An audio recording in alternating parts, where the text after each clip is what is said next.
Muy buenos días, familia. Qué gusto el poder estar compartiendo la palabra de Dios hoy con ustedes. Y como ustedes recordarán, durante las últimas semanas hemos estado compartiendo en nuestra serie de Adviento. Nuestro hermano Steven nos habló acerca de una vida entre dos Advientos, entre las dos venidas de Jesús.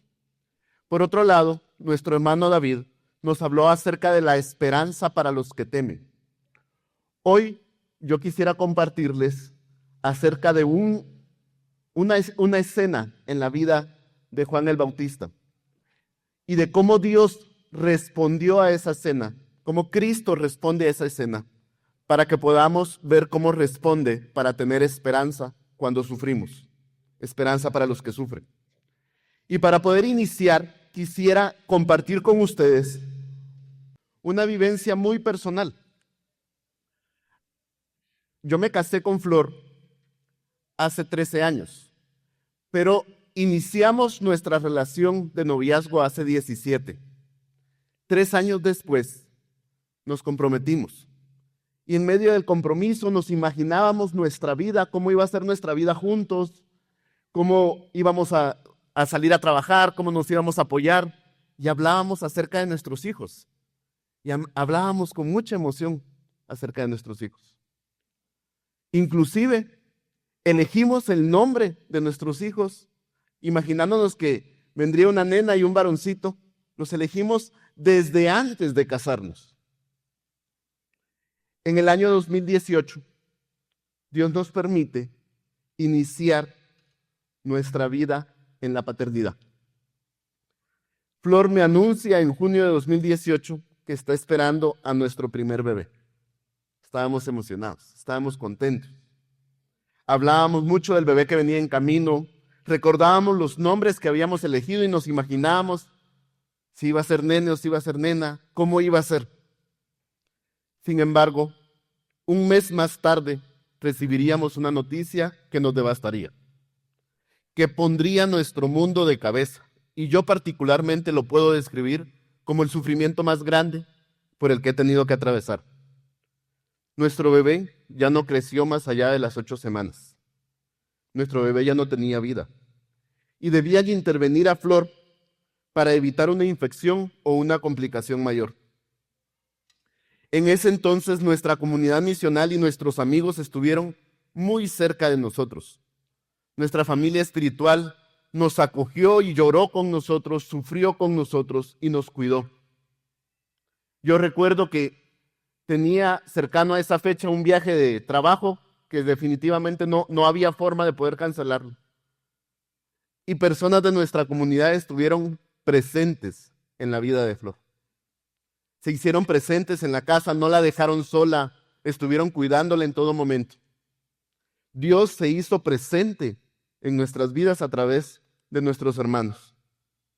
Luego de ello, pues nace Samantha en marzo de 2020. Nuestra bebé arcoíris. Y en noviembre de 2020 tenemos nuevamente la noticia de un tercer bebé que viene en camino. Al igual que las 2 veces anteriores, no cabíamos de alegría. Pero el 24 de diciembre de ese año, Flor tiene nuevamente un aborto espontáneo. Como todos saben, estábamos en medio de una pandemia que nos tenía todos encerrados. No había forma, por las restricciones y el miedo a contagiarse, de que tanta gente estuviera a nuestro lado llorando con nosotros como la primera vez. Y en medio de ese sufrimiento y de la soledad que traía consigo la pandemia, mi corazón empieza a dudar y a preguntarse cómo Dios pudo permitir que viviéramos este sufrimiento 2 veces. ¿Qué sentido tiene esto? ¿Acaso Dios nos abandonó? ¿Por qué Dios no obró a nuestro favor salvando a nuestros bebés? Y aunque pareciera una historia dramática, estoy seguro que mi historia no es un caso aislado. Estoy seguro que todos los que estamos acá presentes tenemos historias donde nos enfrentamos cara a cara con el dolor y con el sufrimiento, donde nuestra vida se pone patas arriba y no tenemos control alguno de la situación. Algunos pasamos por enfermedades difíciles, otros por un duelo por un ser querido, otros por desempleo. Alguien más ha vivido una tragedia que le cambia la vida en un segundo. Y así podemos enlistar todo tipo de situaciones que nos generan incertidumbre, dolor y muchas veces dudas. Posiblemente al experimentar el dolor, la pérdida y el cansancio, tú mismo te has preguntado si Dios es realmente quien Él dice ser. ¿Y por qué no ha obrado en tu vida de la manera que tal vez pensaste que lo haría? Dudas como estas son las que Juan el Bautista estaba experimentando en este texto. Para comprender este texto que nuestros hermanos han leído junto con nosotros, hoy veremos cómo Cristo responde a la duda de Juan el Bautista y cómo puede responder a nuestros momentos de sufrimiento. Para ello, vamos a distribuir el texto en 3 momentos. Primero, vamos a estudiar la duda de Juan. Luego, la respuesta de Jesús a la duda de Juan.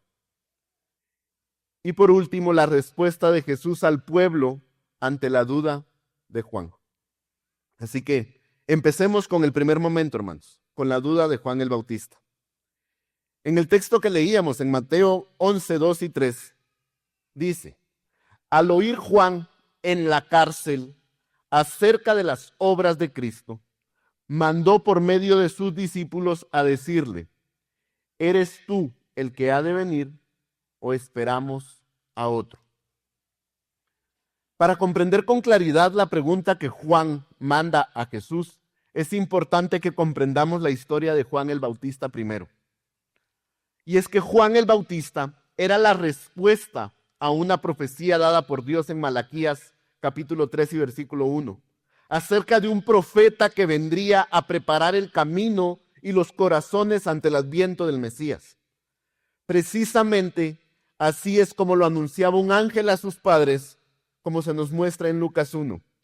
Un ángel se le aparece a Zacarías y a Elizabeth, contándoles que tendrían un hijo, que era enviado por Dios. En Lucas 1:17, el ángel lo describe de la siguiente manera: Él irá delante del Señor en el espíritu y poder de Elías, para hacer volver los corazones de los padres a los hijos y a los desobedientes a la actitud de los justos, a fin de preparar para el Señor un pueblo bien dispuesto. También Lucas 1:41 nos muestra cómo Juan el Bautista, estando en el vientre de Elizabeth, reconoce a Jesús y salta, mientras Jesús estaba en el vientre de María. El mismo Juan el Bautista, cuando inicia su ministerio y se encuentra predicando, describe a Jesús de la siguiente manera: tras mí viene uno que es más poderoso que yo, a quien no soy digno de inclinarme y desatar la correa de sus sandalias. Yo los bauticé a ustedes con agua, pero Él los bautizará con el Espíritu Santo. Inclusive, en el Evangelio de Juan nos muestra que cuando Juan el Bautista ve a Jesús, no cuando ve a otro, no está hablando de cualquiera, cuando ve a Jesús, les dice a sus discípulos: ahí está el Cordero de Dios que quita el pecado del mundo. Este es aquel de quien yo dije: después de mí viene un hombre que es antes de mí, porque era primero que yo. En Mateo 3:14 también se nos muestra que previo a que Jesús sea bautizado, Juan le dice: yo necesito ser bautizado por ti, ¿y tú vienes a mí? Para que luego el mismo Juan fuera testigo de cómo el Espíritu Santo bajó como una paloma sobre Jesús y de cómo se oyó una voz en los cielos que decía: este es mi Hijo amado, en quien tengo complacencia. De la misma manera, podemos encontrar diferentes textos a lo largo de los evangelios donde se hace evidente que Juan el Bautista reconocía a Jesús como el Mesías. Reconocía que había venido para quitar el pecado del mundo. Y adicionalmente a ello, vemos en el texto del versículo 1 que Juan le manda a preguntar a Jesús si Él es quien había de venir luego de haber oído acerca de las obras de Cristo. Obras que vemos reflejadas en los capítulos 8 y 9 de Mateo, donde Jesús cura a un leproso, donde sana al criado de un centurión, donde sana a la suegra de Pedro, donde libera a los endemoniados gadarenos, donde cura a un paralítico, donde cura a una mujer con flujo de sangre y donde resucita a la hija de un oficial. Estos hechos deberían haber reforzado la confianza de Juan acerca de que Jesús era el Mesías. Al entender todo esto, nos genera cierta duda el leer Mateo 11:2. ¿Por qué Juan el Bautista mandaba a preguntar a Jesús si él era el que había de venir o debía esperar a otro? ¿Por qué quien anteriormente había demostrado que tenía una opinión tan elevada de Jesús, ahora lo cuestiona de esta manera? Esta, hermanos, es la pregunta central de este texto que leemos. Y es la pregunta que buscaremos contestar en el resto del sermón. Y es que en este momento en que Juan manda preguntarle esto a Jesús, sus circunstancias habían cambiado abismalmente, drásticamente. Ya no estaba en el desierto ni a la orilla del río predicando. Ahora se encontraba preso. Inclusive, probablemente suponiendo que le quedaban días de vida antes de su martirio. Estando allí, escucha todas las obras que Cristo estaba haciendo mientras predicaba. Casi con toda seguridad, podemos ver que el desánimo se había apoderado de Juan estando en la cárcel. Tal vez pensando, ¿por qué quien había prometido liberar a los presos en Lucas 4:18 no los sacaba a él de la cárcel? Es muy probable que Juan se preguntara por qué no había señales del inminente juicio a los impíos que Jesús previamente había predicho en Mateo 3:10. Y es que el mesianismo de Jesús se parecía muy poco al actuar militar y político que muchos de los judíos esperaban para poder ser liberados del yugo de Roma que los tenía conquistados. Y ese era el actuar que probablemente Juan el Bautista esperaba. Ante estas circunstancias, creo que es evidente que no es que Juan no supiera quién era Jesús. Él lo sabía. Pero sus circunstancias le estaban haciendo dudar si lo que él ya sabía y conocía era verdad o no. La pregunta que le estaba haciendo a Jesús realmente apunta a la duda. ¿La obra de Jesús tiene sentido para mí que me encuentro en estas circunstancias por predicar precisamente acerca de su venida? ¿Por qué no inicia su papel como Mesías y evita la injusticia que estoy viviendo? Ante esta historia, quisiera apuntar a 3 enseñanzas con respecto a la duda en el momento del sufrimiento. Y la enseñanza número 1 es que la reacción de Juan es una reacción muy humana. En nuestra fragilidad, el sufrimiento nos hace dudar.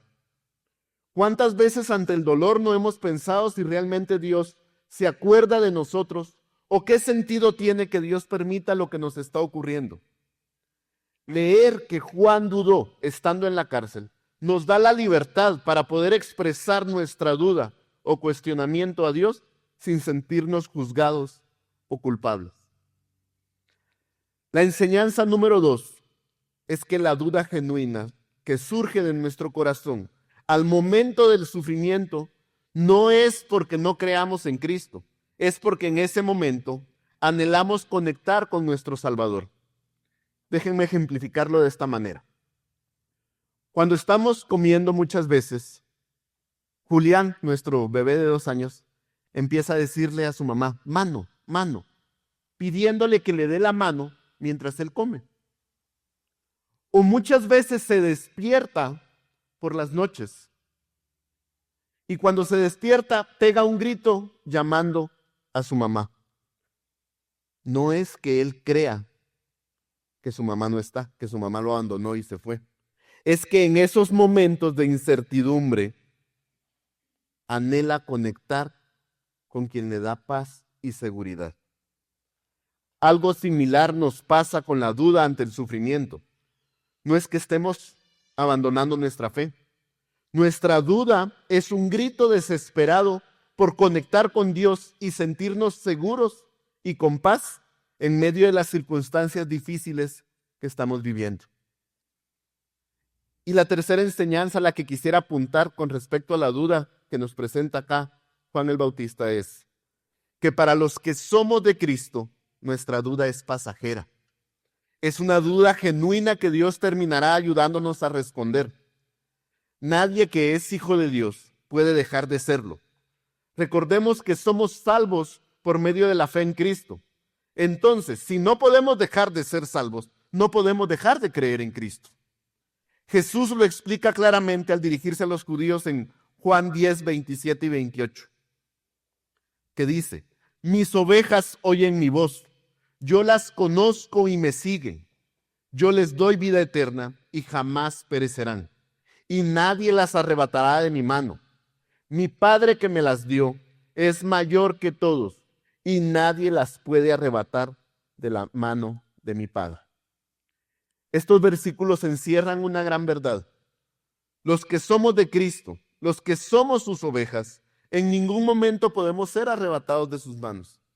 Ante el momento de duda que puede que la culpa nos lleve a pensar que estamos dejando de depositar nuestra fe en Cristo, pero realmente Él usa esta duda para ayudarnos a depender de Él, como veremos en el punto 2 de nuestro sermón.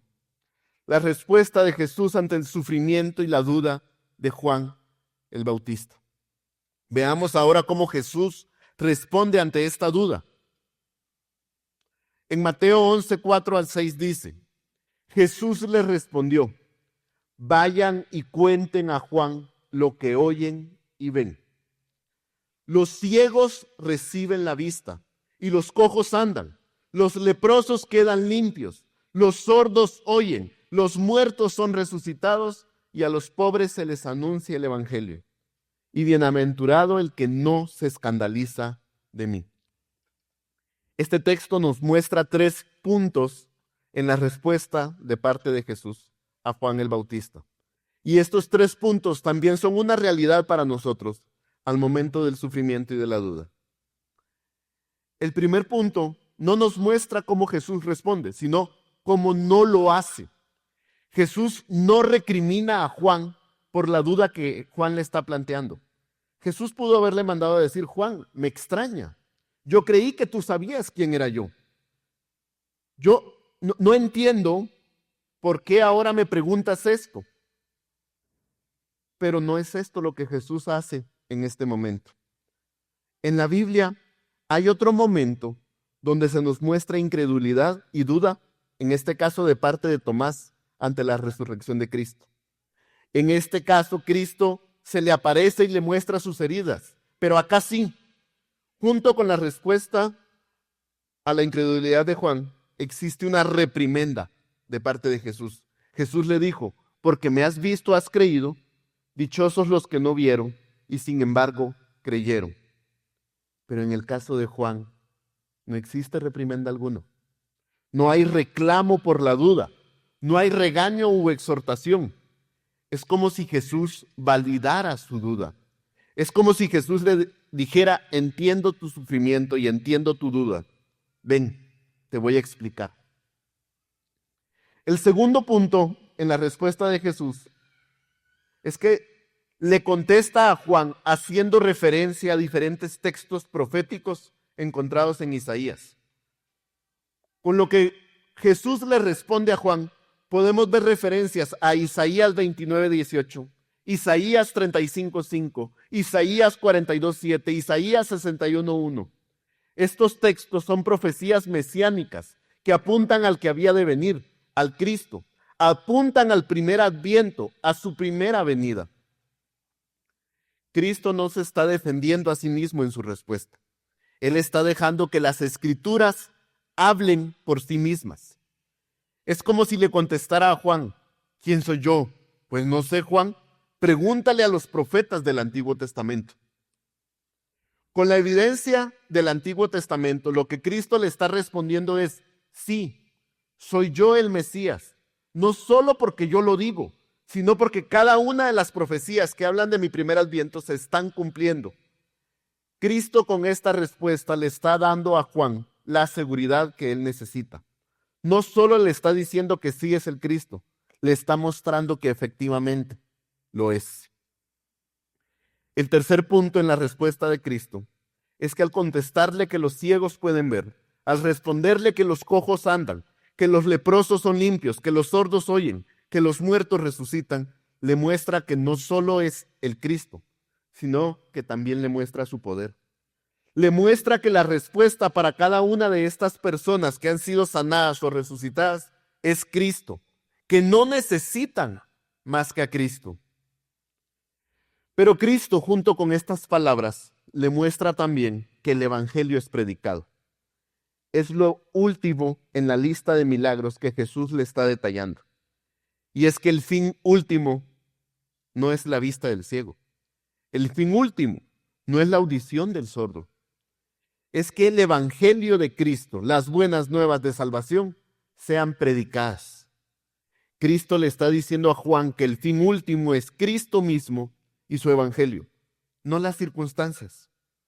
Que si bien es cierto que Cristo tiene la capacidad de cambiar las circunstancias, el fin último de cada uno de sus milagros es que su Evangelio sea proclamado, porque es a través de su Evangelio que las personas pueden llegar a salvación.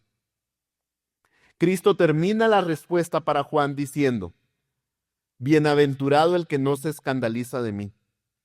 Es decir, bienaventurado el que no lo rechaza a pesar de que su vida y ministerio eran completamente diferentes a lo que tradicionalmente se enseñaba acerca de lo que iba a hacer el Mesías. A manera de bienaventuranza, Jesús anima a Juan y a sus discípulos a permanecer fieles a él, pase lo que pase. Los exhorta a que, aunque Jesús no cabía en el molde de las ideas preconcebidas, no debían apartar su vista de él. Él seguía siendo el Mesías. Aunque Juan el Bautista siguiera preso, él seguía siendo el Mesías. Aunque Juan perdiera la vida, él seguía siendo el Mesías. Este es un llamado de Cristo para que nuestra mirada no se aparte de él. Nuestras circunstancias pueden llegar a ser difíciles, pero Cristo es más grande que nuestras circunstancias. Por ello nos invita a verlo a él y no a las circunstancias en sí.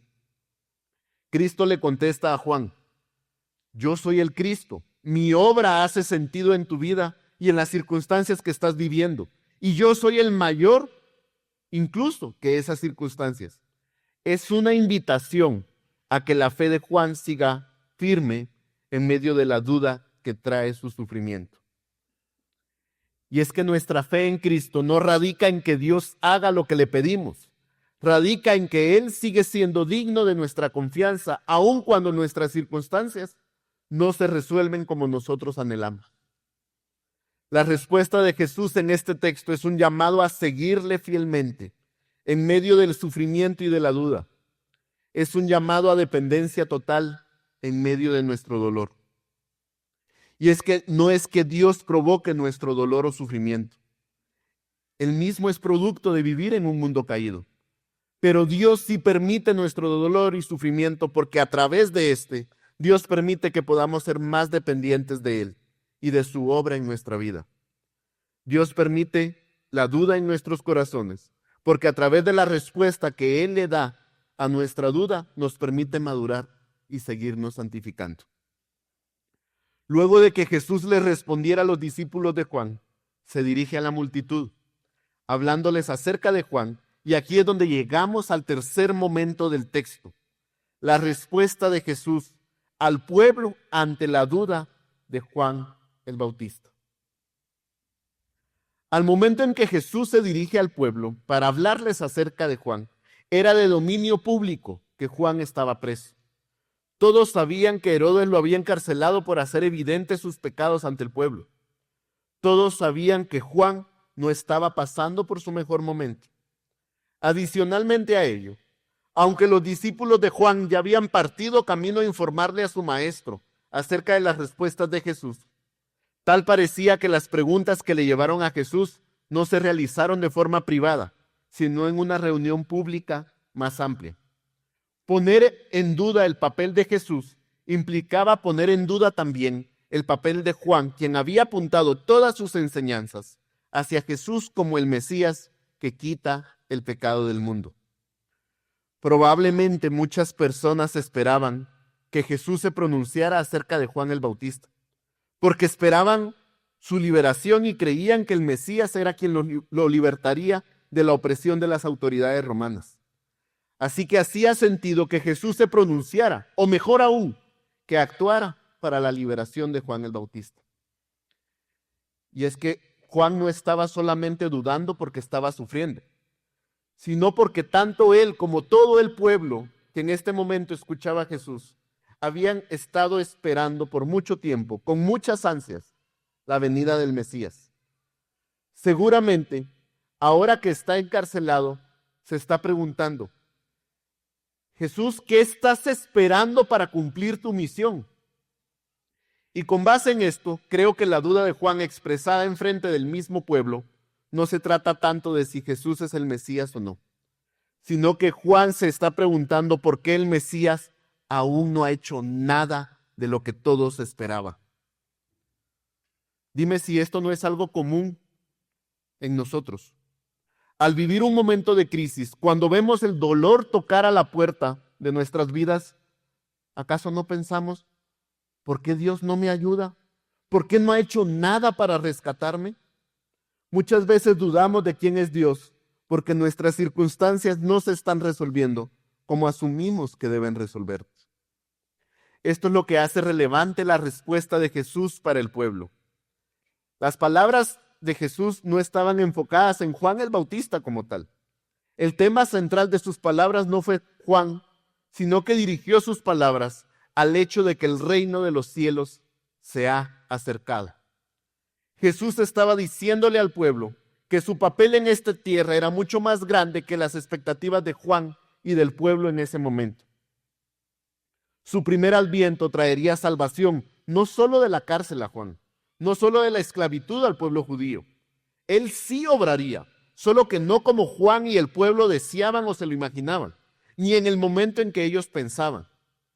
Veamos con más detalle su respuesta. Jesús mostró a Juan el Bautista como un profeta, no como cualquier profeta, sino precisamente como el profeta anunciado en Isaías. De esta manera, Jesús asegura ante el público la legitimidad del ministerio profético de Juan el Bautista.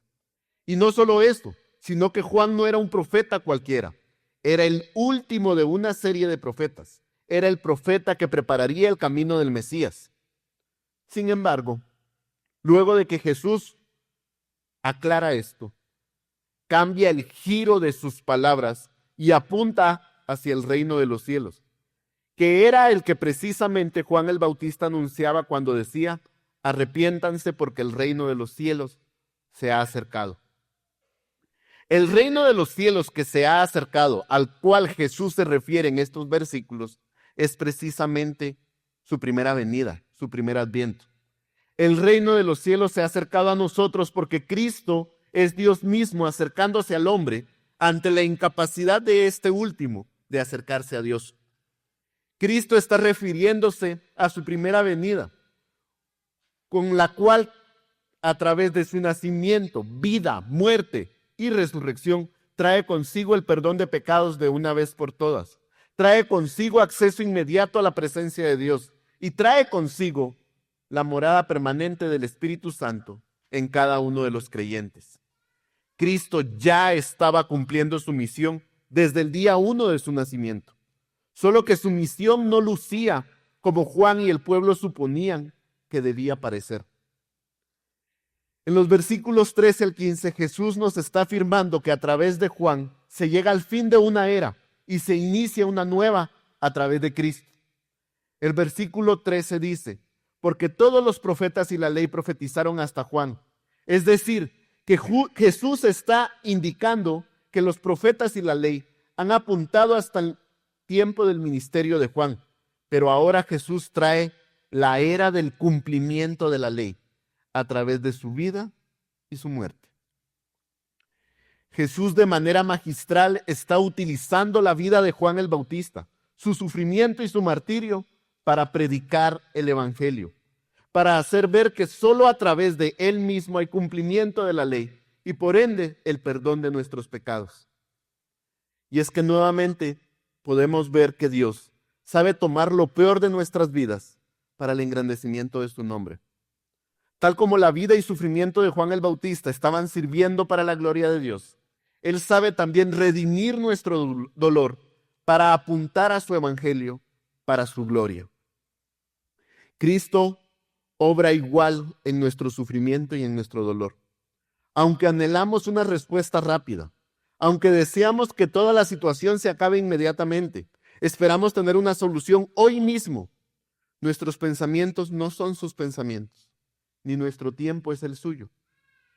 Así como Él seguía obrando, aún con Juan preso, podemos confiar en que Él sigue obrando en medio de nuestra vida ante el sufrimiento. Tenemos en estos textos entonces dos grandes respuestas al sufrimiento de Juan. Por un lado, Jesús le dice a Juan, independientemente de tus circunstancias, confía en mí, mírame a mí y no a tus circunstancias. Yo te sostendré, yo ya estoy obrando y mi misión se está cumpliendo. Por otro lado, Jesús mostraba su evangelio y su gloria a través de la vida y sufrimiento de Juan el Bautista.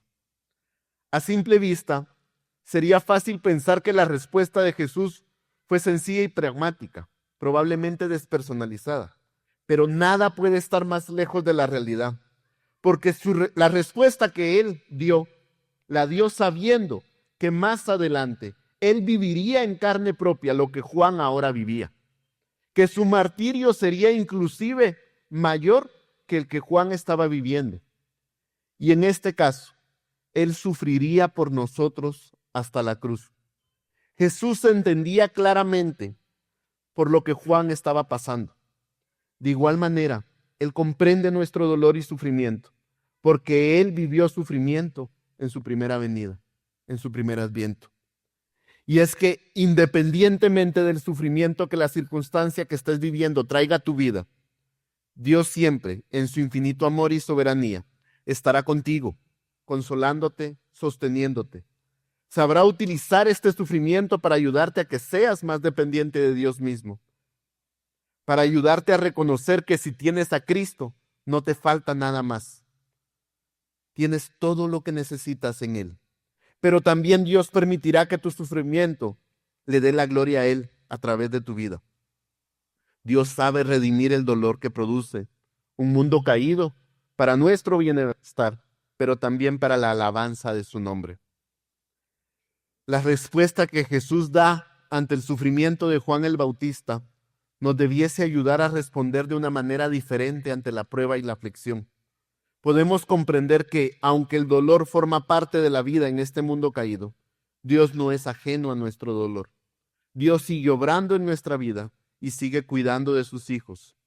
Dios usará este dolor para un bien mayor en tu vida, hacerte más como su hijo, y Dios será glorificado en medio de ello.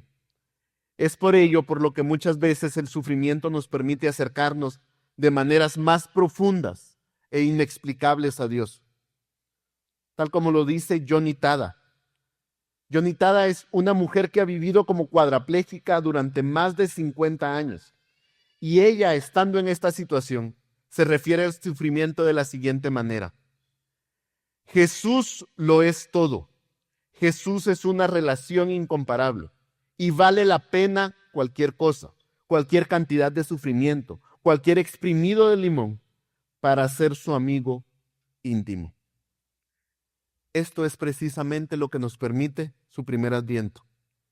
El que ahora, al tener perdón por nuestros pecados y ser hechos hijos de Dios, podamos tener esperanza en medio del dolor y del sufrimiento de este mundo caído.